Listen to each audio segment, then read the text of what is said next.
Welcome to our YouTube channel electrical finger tips. मैं आपका दोस्त और होस्ट अनीस आप लोगों के साथ आज फिर से एक नई वीडियो के साथ हूं, जिसका नाम है static GK series for all SSC and non technical exams.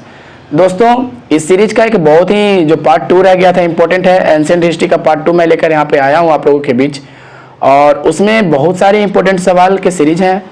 आज वो मैं करवाऊंगा आपको।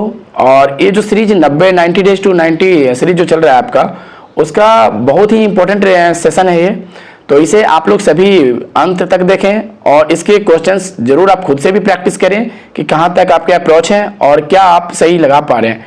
तो चलिए हम आपके सेशन को लेट ना करते हुए शुरू करते हैं और आज का जो फर्स्ट क्वेश्चन है वहाँ से शुरुआत करते हैं। चलिए, तो फर्स्ट क्वेश्चन है हमारा एंशिएंट हिस्ट्री पार्ट 2 का। In which city was the third Buddhist council held. दोस्तों, जितने भी बौद्ध सम्मेलन हुए हैं उनसे बहुत ज़्यादा सवाल रहते हैं, आपको इस माइंड में रखना है। बौद्ध सम्मेलन, जन सम्मेलन, जितने भी सम्मेलन है, कॉन्फ्रेंस है, उनसे आपकी ये मीटिंग्स जितने भी हैं उनसे क्वेश्चंस रहते हैं। तो उन सबको आपको एक बार देखकर जाना। मेरा यही प्रयास है कि मैं आप लोगों के बीच वह सबसे जितने भी क्वेश्चन हैं जो प्रीवियसली पूछे गए हैं मैं उन सबको करा दूँ। तो चलिए आते हैं क्वेश्चन की तरफ।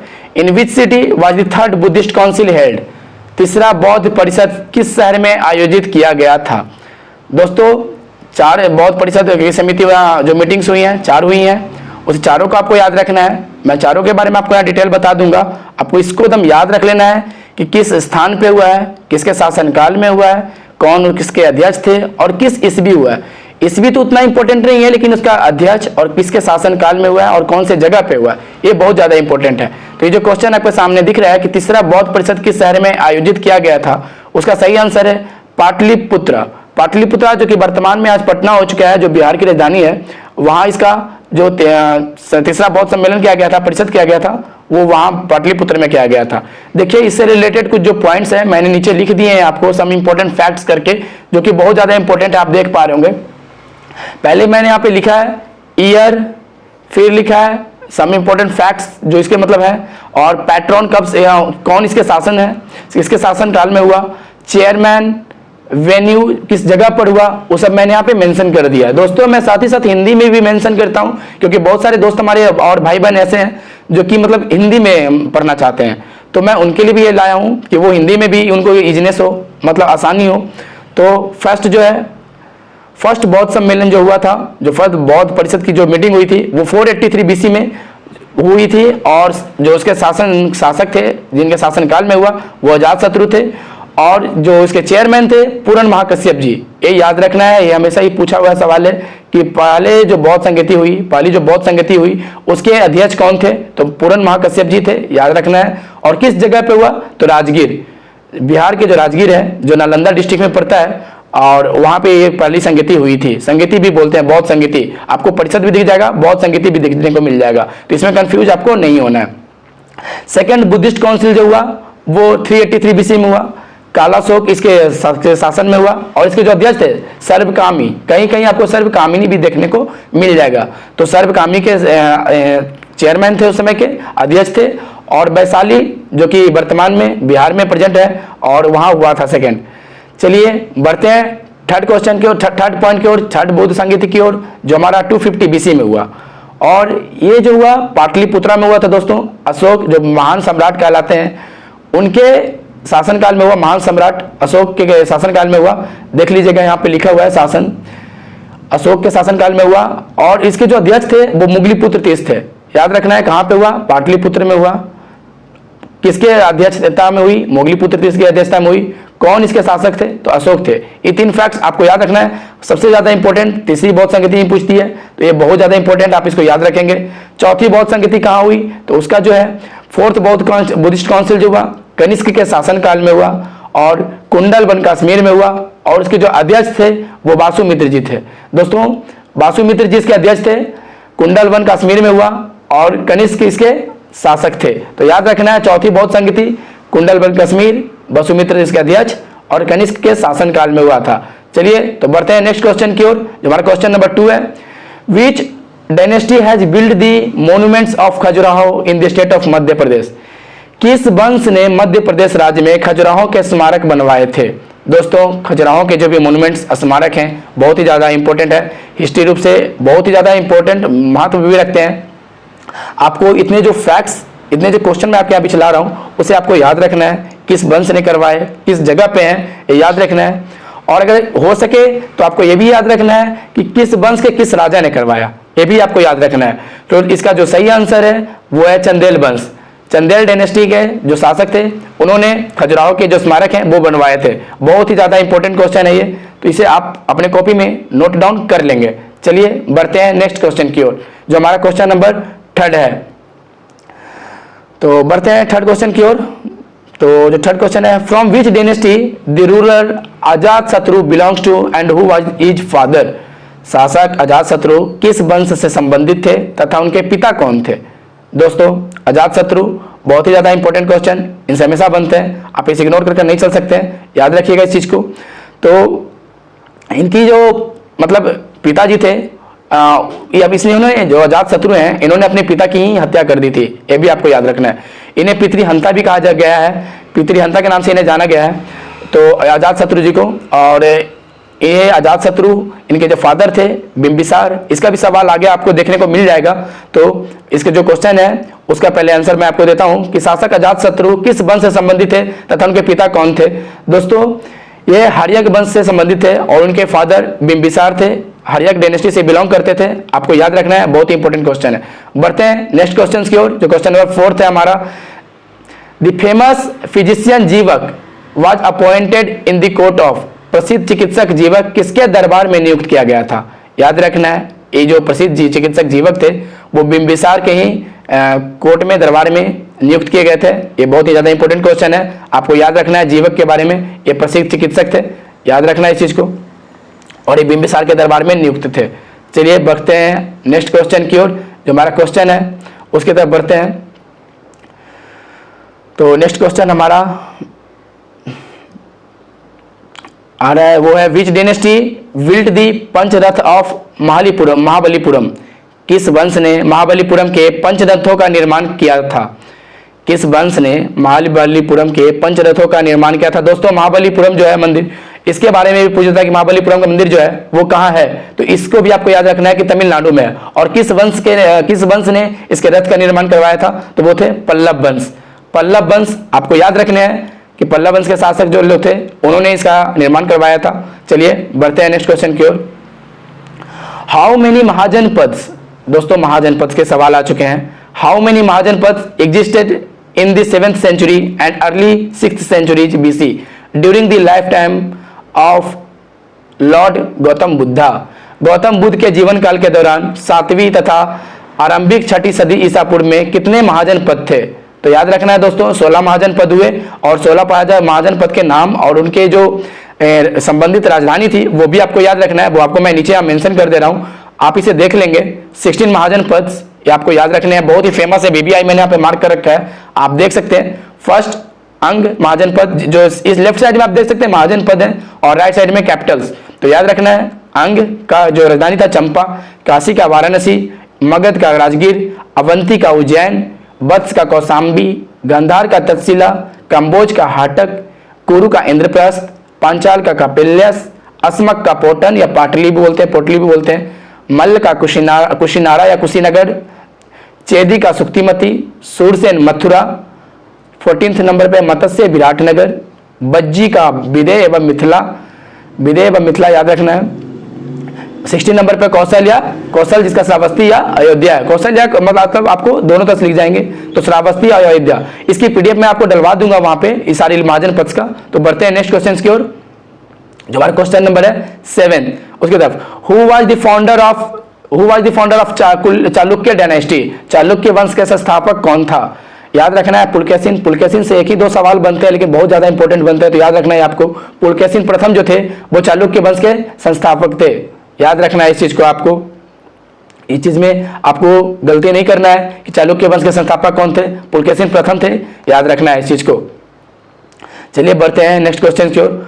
Who established the Vikramshila university. Vikramshila विश्वविद्यालय की स्थापना किसने की। तो विक्रमशिला विश्वविद्यालय की स्थापना धर्मपाल जी ने की थी, ये भी आपको याद रखना है। चलिए बढ़ते हैं नेक्स्ट क्वेश्चन और, जो क्वेश्चन नंबर 9 है। Mihir Bhoj was the ruler of which dynasty?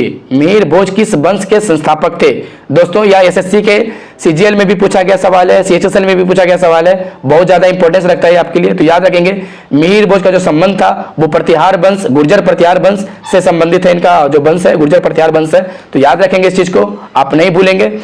तो देखिए गुर्जर प्रतिहार वंश जो थे वो मध्य प्रदेश और गुजरात के क्षेत्रों में थे, राजस्थान वगैरह के क्षेत्रों में थे, थोड़ा सा राजस्थान भी सटते थे, तो याद रखेंगे इस चीज को कि मिहिर भोज प्रतिहार वंश से संबंधित थे। चलिए आगे बढ़ते हैं। The present day city of Bhopal was built by which of the following Pratihara rulers? वर्तमान के भोपाल शहर का निर्माण निम्न में से किस प्रतिहार शासक के द्वारा किया गया था? दोस्तों कुछ क्वेश्चंस ऐसे आएंगे जिसके ऑप्शंस देखने के बाद आपको कंफ्यूजन सा हो जाएगा कि मैंने क्या पढ़ा था। उसी की प्रैक्टिस के लिए मैंने ऑप्शंस भी डाल दिए हैं इस क्वेश्चन में। इस क्वेश्चन के बेसिस पे आपको आंसर्स करने हैं और देखने हैं कि प्रेजेंट में जो भोपाल सिटी है उसके जो स्थापना हुई थी, उसकी जो संस्थापना हुई वो किसने करवाई? तो इसके ऑप्शंस है, निर्माण किसने करवाया उसके ऑप्शंस है महेंद्र भोज, राज्यपाल, विजय सेन, मिहिर भोज। तो इसके जो राइट आंसर है वो मिहिर भोज है, याद रखेंगे। मिहिर भोज ने वर्तमान भोपाल शहर की स्थापना करवाई थी, याद रखेंगे आप लोग। चलिए दोस्तों हम बढ़ते हैं अपने नेक्स्ट सवाल की ओर। Question number 11, the first ruler of Magadh from the Haryanka dynasty was? Haryanka वंश से मगध का प्रथम शासक कौन था? तो इसका राइट आंसर है बिंबिसार। दोस्तों मैंने आपको बताया था कि बिंबिसार की हत्या उसके खुद के बेटे अजातशत्रु ने की। अजातशत्रु को इसी कारण पितृहंता भी कहा जाता है, इतिहास उसे पितृहंता के नाम से जानता है। तो चलिए बढ़ते हैं अपने नेक्स्ट सवाल की ओर। Question number 12, from which of the following empire reign a great Greek historian Megasthenes visited India? किस शासन के शासनकाल में महान ग्रीक इतिहासकार मेगास्थनीज भारत आया था? दोस्तों ये सवाल आप बहुत बार एग्जाम में देख लेंगे कि मेगास्थनीज से रिलेटेड क्वेश्चंस रहते हैं। तो यहाँ पे पूछा गया कि मेगास्थनीज जो थे किसके शासनकाल में भारत आए थे? तो याद रखना है कि इसका जो राइट आंसर है चंद्रगुप्त मौर्य। चंद्रगुप्त मौर्य के शासनकाल में मेगास्थनीज भारत आए थे। और इसके बारे में एक चीज आपको और जानना है कि मेगास्थनीज के से पूछता है कि इनकी एक फेमस रचना है, एक फेमस बुक है जिसके बारे में इन्होंने जिसमें इन्होंने भारत के बारे में और चंद्रगुप्त मौर्य के बारे में लिखा है। तो उसकी जो बुक का नाम है वो है इंडिका। तो इंडिका के बारे में भी आप याद रखेंगे कि जो इनकी फेमस बुक है वो है इंडिका। चलिए बढ़ते हैं अपने नेक्स्ट क्वेश्चन नंबर 13 की ओर, जो है which of the following was not a part of the Navratna at Vikramaditya से कोर्ट? निम्नलिखित में से कौन विक्रमादित्य के दरबार में नवरत्न में शामिल नहीं थे? आपके ऑप्शन है, देखिए दोस्तों इस तरह के क्वेश्चंस आपको पूछ देंगे जिसमें शामिल नहीं है के ऑप्शंस रहेंगे, इसलिए मैंने क्वेश्चन को यहाँ पे डाला है ताकि आप इस तरह के क्वेश्चन से भी रूबरू हो सकें और इस तरह के पैटर्न को भी समझें कि इनमें से कौन शामिल नहीं है। आज का जो पैटर्न है वो शामिल नहीं है वाला ही देता है। तो जैसे कि विक्रमादित्य जिन्हें हम चंद्रगुप्त द्वितीय के नाम से भी जानते हैं और उनके दरबार में 9 नवरत्न थे, 9 जेम्स थे, जिनके ऑप्शंस मैं यहाँ पे दिया हूँ उसमें से आपको मतलब निगलेक्ट करना है कि कौन नहीं थे। तो पहला ऑप्शन है सूरदास, फिर बारारुचि, छपनक और कालिदास।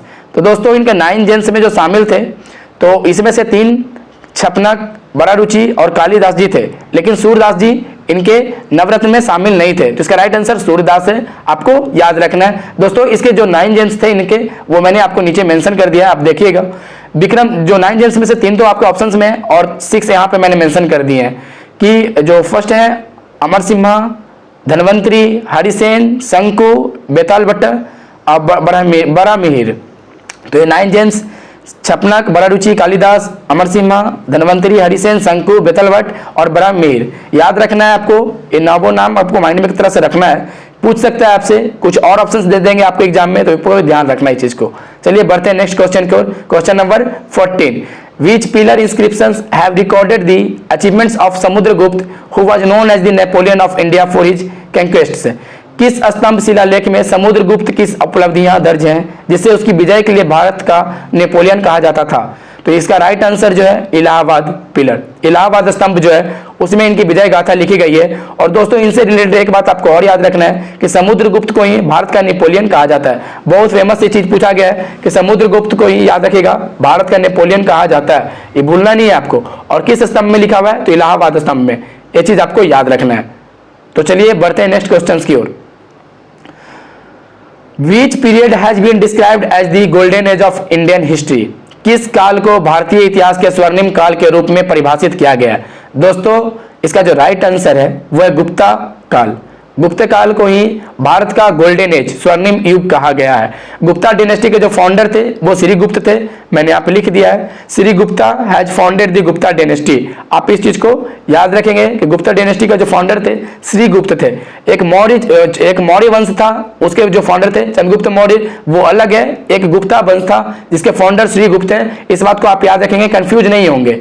Gupta dynasty Shrigupta, Maurya dynasty Chandragupta Maurya. तो आप इस चीज को याद रखेंगे, बिल्कुल अपने माइंड में रखेंगे। और गुप्ता एज को ही यहाँ पे गोल्डन एज कहा जाता था, भारत का स्वर्णिम युग कहा जाता था। आप इस चीज को याद रखेंगे। चलिए बढ़ते हैं क्वेश्चन नंबर 16 की ओर। During whose reign did the Chinese traveller Hiuen Tsang visited India. चीनी यात्री हेनसांग ने किसके शासनकाल में भारत का दौरा किया था। जो फेमस चाइनीज यात्री आप जानते होंगे, हेनसांग के बारे में सुना होगा आपने, वह किसके कार्यकाल में भारत का दौरा किया था, किसके शासनकाल में भारत का दौरा किया था। तो इसका याद रखना है, वर्धन वंश से संबंधित थे हर्षवर्धन जी, इनके शासनकाल में उन्होंने यात्रा की थी भारत की। तो आपको याद रखना है इस चीज को, हर्षवर्धन। पूछता है इस तरह के क्वेश्चंस आपको, हेनसांग, फाइयान, इस तरह के भी क्वेश्चन पूछते हैं, तो वो भी मैं आपको बता दूंगा।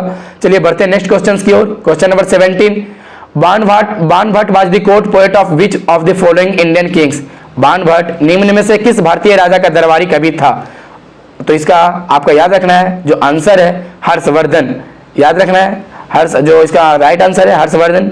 बाणभट्ट जी जो थे वो हर्षवर्धन के दरबारी कवि थे, याद रखना है। हर्षवर्धन की जो जीवनी है हर्षचरिता, उसे बाणभट्ट जी ने लिखा है।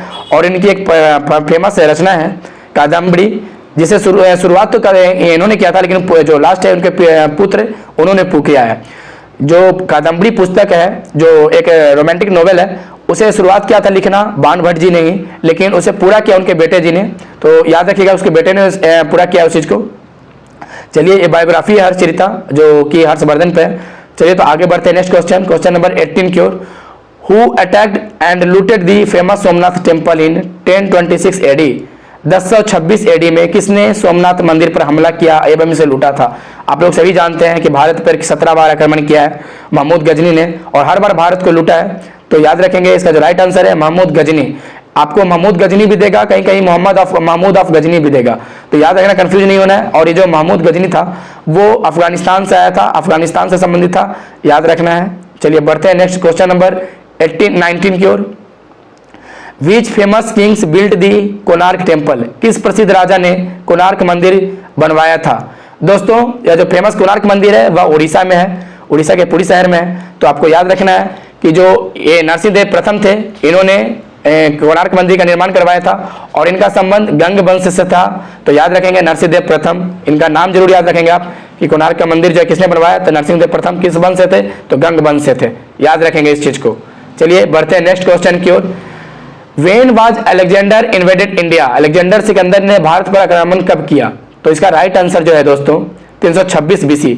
दोस्तों अलेक्जेंडर भारत पे बहुत दफा आक्रमण इसने भी किया, लेकिन एक युद्ध जो कि बहुत फेमस है, जो कि झेलम नदी के तट पर लड़ा गया था और इसे हिडन पेस के नाम से, युद्ध के नाम से जाना जाता है। और फाइट जो था वो किंग पोरस, राजा पोरस और अलेक्जेंडर के बीच हुआ था। लेकिन उस झेलम की मतलब इतनी पानी थी कि वहां से फिर मतलब उसी युद्ध के बाद ना सिकंदर वहां से भारत से लौट जाता है, वही युद्ध के बाद वहां से वो लौटता है। तो याद रखेंगे, जो हिडन पास का ये भी पूछता है कि हिडन पास का जो युद्ध हुआ था वो किसके किसके बीच हुआ था।